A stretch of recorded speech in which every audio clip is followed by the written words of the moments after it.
آؤ میں تمہیں وہ اس بارگاہ پہ لے جاؤں جس نے سب کو شانیں عطا فرمائی ہے۔ حضرت ابوبکر صدیق رضی اللہ تعالیٰ عنہ خلیفۃ المسلمین بنے، خلیفہ بنے تو سویرے جس رات خلیفہ بنے سویرے سر پہ ٹوکری رکھی، منڈی کی طرف جا رہے ہیں۔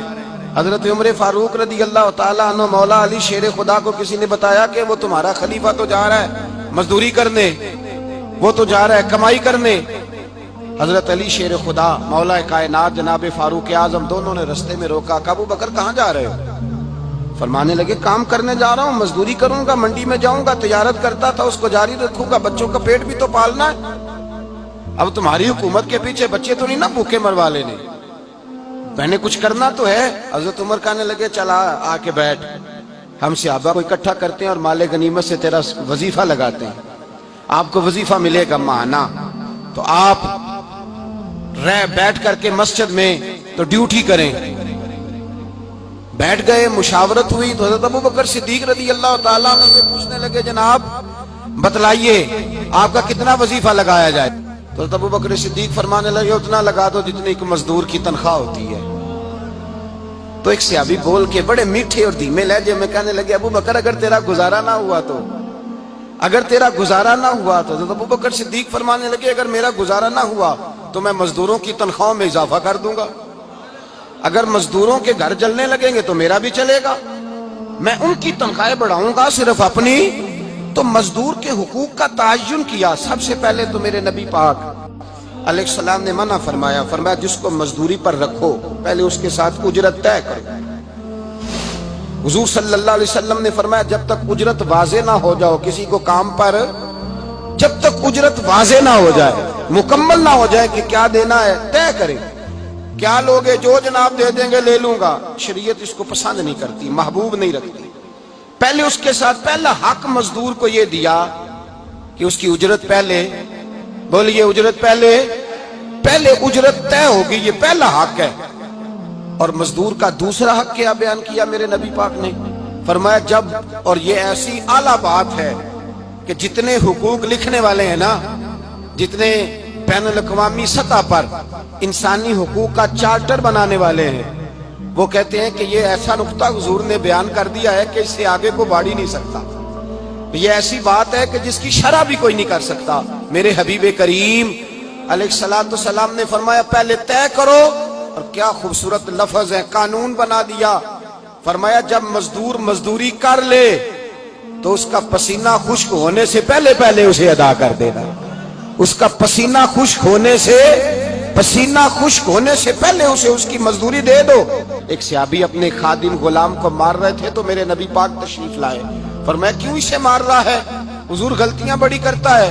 تو نبی پاک نے فرمایا جتنا تجھے اس پر اختیار ہے نا اس سے کہیں بڑھ کر میرے رب کو تیرے اوپر بڑا اختیار ہے۔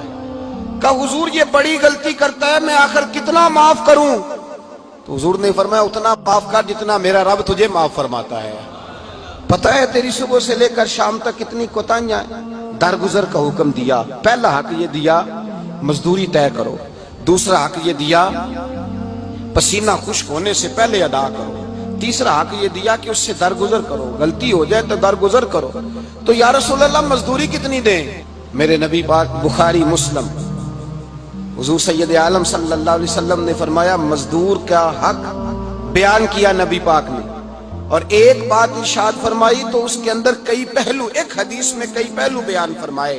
حبیب پاک نے فرمایا جیسا تم کھاتے ہو ویسا ہی اسے، بھئی بس ختم ہو گئی بات، اتنی بڑی بات کر دی سرکار نے۔ کبھی دیکھا ہے آپ نے کہ مزدور کو ایسے کھلایا جا رہا ہو جیسا مالی کھا رہے ہیں؟ حضور نے فرمایا بھئی مزدوروں کا حق یہ ہے کہ جیسا تم نے کھانا ہے ویسا اسے کھلانا ہے، اور فرمایا جیسا تم نے پہننا ہے ویسا اسے پہنانا ہے۔ اور پھر میرے حبیب کریم علیہ السلام نے ارشاد فرمایا اس کی ہمت سے بڑھ کر تم اس پر بوجھ نہیں ڈال سکتے، جتنا کام وہ کر نہیں سکتا اتنا تم اسے دے نہیں سکتے۔ اور فرمایا اگر اتنا کام دینا ہے جو اس کی ہمت سے زیادہ ہے تو میں اس کے مالک کو کہتا ہوں وہ بھی اٹھ کے مزدور کے ساتھ کام پہ لگ جائے، اٹھے اس کے ساتھ کام میں شریک ہو جائے۔ مزدوری کا بھی تعین فرمایا، اور پھر اس کو کام کس مقدار کا دینا ہے، مزدور کو کس قدر زیادہ اس پر بوجھ ڈالا جائے گا، یہ بھی مصطفیٰ کریم نے بیان فرمایا۔ فرمایا جو لا یکلف اللہ نفسا الا وسعها، اللہ بھی تم پر وہ بوجھ نہیں ڈالتا جو تم اٹھا نہیں سکتے، تو کسی مزدور کو تم ایسا کام نہیں بتاؤ گے۔ حضرت عثمان غنی رضی اللہ تعالیٰ عنہ ایک دن حضرت عمر فاروق سے کہنے لگے عمر بس کر دے یار، تیرے بعد بھی تو لوگوں نے خلیفہ بننا ہے، کیسے کوئی تیرے رستے پہ چلے گا؟ تو حضرت عثمان غنی سے جناب عمر کہنے لگے کیا ہو گیا؟